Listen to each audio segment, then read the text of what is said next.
Hello বন্ধুরা, সবাইকে জানাই শুভ সন্ধ্যা। আজকে আমি তোমাদের সাথে শেয়ার করব ফুচকা, বাড়িতে ফুচকা বানানো। আমি বাইরে কোনো রকম স্টলে ফুচকা খাই না, তাই আমার মেয়ে বলল, মা তাহলে তোমাকে আমি বাড়িতে ফুচকা বানিয়ে খাওয়াবো। আর তাই আজকের পুরোটা ও নিজের হাতেই বানিয়েছে। ফুচকাটা পুরোটা নিজের হাতে তৈরি করেছে। এই দেখো, আলু মাখা রেডি করছে, আলুটা সেদ্ধও নিজে করেছে, পেঁয়াজ টিয়াজ সব কিছু নিজেই কাটাকুটি করেছে, ইভেন মাখাটাও নিজেই করেছে। লঙ্কাগুলো দেখো একটু বড় বড় সাইজ করে কেটেছে, বাচ্চা মেয়ে তো যেমন পেরেছে কেটে রেখেছে। এবার জলের জন্য এই প্যাকেটটা নিয়ে এসে জলটাকে রেডি করবে। এই দেখো জলও রেডি হয়ে গেছে, ফুচকাও ভাজা হয়ে গেছে, পাপড়িগুলো আলু মাখাও হয়ে গেছে।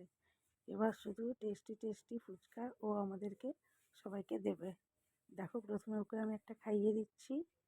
এই দেখো আমার মেয়ে, একে আমি খাইয়ে দিলাম, এবার ও দেখো আমাকেও দেবে।